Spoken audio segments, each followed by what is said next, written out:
Selamat datang di Pura-Pura Audiobook. Sebelum Anda mendengarkan audiobook ini, kami menginformasikan bahwa channel ini adalah review atau mengulas sebagian isi buku menjadi audio dari berbagai penerbit buku di Indonesia. Untuk membaca keseluruhan buku, kami menyarankan membeli buku aslinya di toko kesayangan Anda, baik online maupun offline, dan lebih lagi langsung kepada penulisnya. Keberadaan channel ini dimaksudkan untuk membantu Anda mendapatkan pengetahuan dari buku-buku kesayangan Anda. Pura-Pura Audiobook membantu Anda membaca buku dengan audio.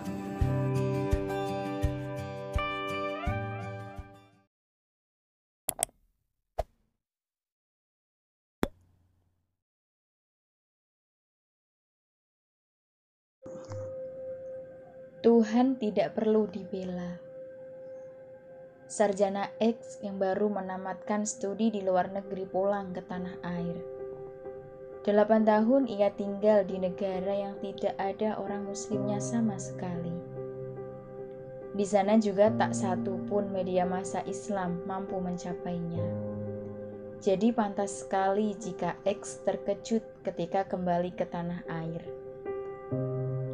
Di mana ia berada, selalu dilihatnya ekspresi kemarahan orang muslim. Dalam khotbah Jumat yang didengarnya seminggu sekali, dan juga dalam majalah Islam dan pidato para mubalik dan dai. Terakhir ia mengikuti sebuah lokakarya. Lokakarya itu diikutinya dengan bingung, lantaran uraian seorang ilmuwan eksakta tingkat top yang menolak wawasan ilmiah yang diikuti mayoritas para ilmuwan seluruh dunia dan mengajukan teori ilmu pengetahuan menurut Islam sebagai alternatif. Bukan penampilan alternatif itu sendiri yang merisaukan sarjana yang baru pulang itu, melainkan kepahitan pada wawasan ilmu pengetahuan modern yang terasa di sana. Juga idealisasi wawasan Islam yang juga belum jelas benar apa batasnya bagi ilmuwan yang berbicara itu. Semakin jauh X merambah rimba kemarahan kaum muslim, semakin luas dilihatnya wilayah yang dipersengketakan antara wawasan ideal kaum muslimin dan tuntunan modernisasi. Dilihatnya wajah berang di mana-mana. Diarsip proses pelarangan atas cerpen Ki Panji Kusmin, langit makin mendung. Dalam desah nafas putus asa dari seorang aktivis organisasi Islam ketika ia mendapati X tetap saja tidak mau tunduk pada keharusan menempatkan merek Islam pada kedudukan tertinggi atas semua aspek kehidupan. X bahkan melihat wajah kemarahan itu dalam serangan yang tidak kunjung habis terhadap informasi salah yang ditakuti akan menghancurkan Islam, termasuk semua jenis ekspresi diri dari soal berpakaian hingga kain jaipongan. Walaupun gelar doktor diperolehnya dalam salah satu cabang disiplin ilmu-ilmu sosial, X masih dihadapkan pada kepusingan memberikan penilaian atas keadaan itu. Ia mampu memahami sebab-sebab munculnya gejala merasa terancam selalu bagi dunia. Ia mampu menerangkan dari sudut pandang ilmiah, namun ia tidak mampu menjawab bagaimana kaum muslimin sendiri menyelesaikan masalah itu.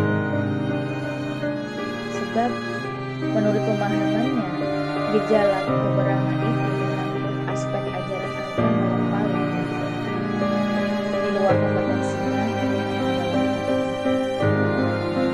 Oleh karena itu, diputusnya untuk pulang kampung asal, menemui pamannya yang menjadi kiai pesantren.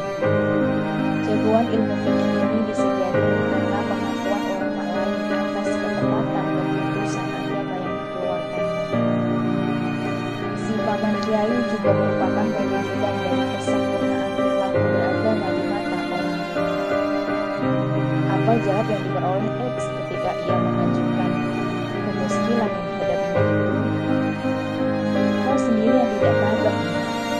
Kau harus tahu selama sehat adalah pelaksanaan tugas Allah.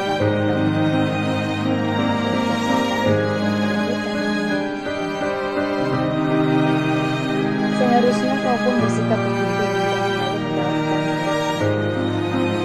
Terdiam tidak mendapat jawab, X tidak menemukan apa yang dicari. Orang muda ini lalu kembali ke ibu kota, mencari seorang muslim cendekia laki-laki. Siapa tahu bisa memberikan jawaban di masa depan. Dicari yang moderat yang dianggap mampu menjembatani antara agama Islam dan modern kepada agama. Ternyata dia lagi-lagi kecewa. Sebenarnya kita harus bersyukur mereka masih mengemukakan gagasan alternatif parsial, sehingga Islam sendiri tidak dihadapkan sebagai alternatif ideologis terhadap tatanan yang ada. Demikian jawaban yang diperolehnya. Dia tidak mampu mengerti mengapa kemarahan seperti itu masih lebih baik dari kemungkinan-kemungkinan yang dapat terjadi. Orang muda yang satu ini tercenung tanpa mampu merumuskan apa yang seharusnya ia pikirkan. Haruskah pola berpikirnya diubah secara mendasar mengikuti keberangan itu sendiri? Akhirnya, ia diajak seorang kawan seprofesi untuk menemui seorang guru tarekat. Dan disitulah ia memperoleh kepuasan. Jawabannya ternyata sederhana saja. Allah itu maha besar. Ia tidak memerlukan pembuktian atas kebesarannya. Ia maha besar karena ia ada. Apapun yang diperbuat orang atas dirinya, sama sekali tidak ada pengaruhnya atas wujudnya dan atas kekuasaannya. Al-Hujwiri mengatakan, bila engkau menganggap Allah ada hanya karena engkau yang merumuskannya, hakikatnya engkau sudah menjadi kafir. Allah tidak perlu disesali kalau ia menyulitkan kita. Juga tidak perlu dibela kalau orang menyerang hakikatnya. Yang ditakuti berubah adalah persepsi manusia atas hakikat Allah, dengan kemungkinan kesulitan yang diakibatkannya. Kalau diikuti jalan pikiran kiai tarekat itu, informasi dan ekspresi diri yang dianggap merugikan Islam sebenarnya tidak perlu dilayani. Cukup diimbangi dengan informasi dan ekspresi diri yang positif konstruktif.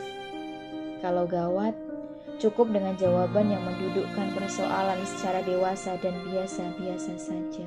Tidak perlu dicari-cari. Islam perlu dikembangkan, tidak untuk dihadapkan pada serangan orang. Kebenaran Allah tidak berkurang sedikit pun dengan adanya keraguan orang.